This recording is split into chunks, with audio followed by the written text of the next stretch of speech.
But first, we want to look at the issue about bailed out banks and whether they are pulling a fast one regarding executive bonuses. Senator Robert Menendez is now asking the Obama administration to dig into the fine print in some of these deals to find the subtle and not so subtle ways that Wall Street executives are still managing to fatten their wallets even as their companies are in danger of failing. Joining us now is Senator Robert Menendez, Democrat from New Jersey, member of the Senate Banking, Budget, and Finance Committees. He's also chairman of the Democratic Senate Campaign Committee. Senator Menendez, I want to play an audio clip that I think you're familiar with. This is an executive saying, essentially encouraging his employees to talk about bonuses in a different manner in order to get them through. Watch, and then I'll get your reaction.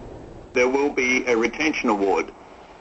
Please do not call it a bonus. It is not a bonus. It is an award. And it recognizes the importance of keeping our team in place as we go through this integration. What was James Gorman from Morgan Stanley? What was he doing there, and what are you prepared to do about it?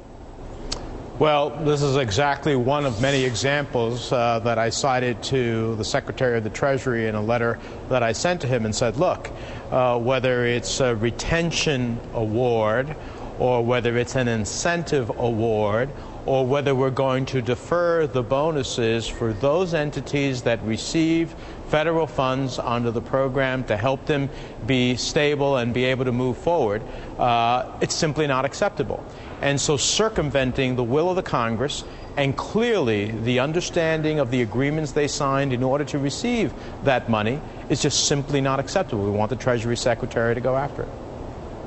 And clarify, because I think a lot of Americans may remember that, or may have thought they remembered that Congress essentially limiting CEO pay in the stimulus that just passed, right? So why is that not effective?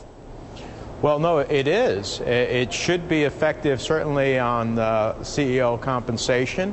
It should, the agreements that they signed to receive, some of these entities received a total of about $60 billion that are in question in terms of how they're trying to circumvent the agreements that they're signed, which clearly would not provide for bonuses. And so a bonus is a bonus is a bonus, whether you call it a retention or an incentive. At the end of the day, that is not the purpose under which we gave federal funds. This was to stabilize banks, to liquefy the credit market, to get loans out there in the communities that need it, to keep businesses going, to give consumers the opportunity to buy the car that they need to get to work.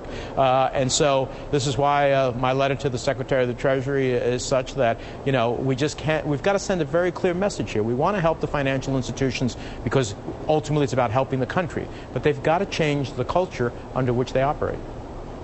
And what's been the response from the Treasury Secretary? Well, we just sent him this letter because we found out about it based upon a series of public reports, and we're waiting for his answer. I'm sure we're going to get him to look at it. He understands very clearly, Secretary Geithner understands very clearly that there is no public appetite in this country for the type of actions that we're talking about here, about providing bonuses. There's no appetite for it in the Congress of the United States. And to the extent that we want to solidify these financial institutions, which we understand ultimately means an incredible movement forward on our economy, fine. But it cannot be done in ways that ultimately continues the culture. These institutions must understand that they have to tighten their belt, similar to the belt tightening that average families are taking place around this country. Senator Robert Menendez from New Jersey. Senator, good of you to join us, and good luck with this. It is outrageous if these executives are essentially trying to work around the will of the Congress and the American people. That's crazy, and something needs to be done. We appreciate you coming on tonight. Stay on it, David. Thank you. Okay.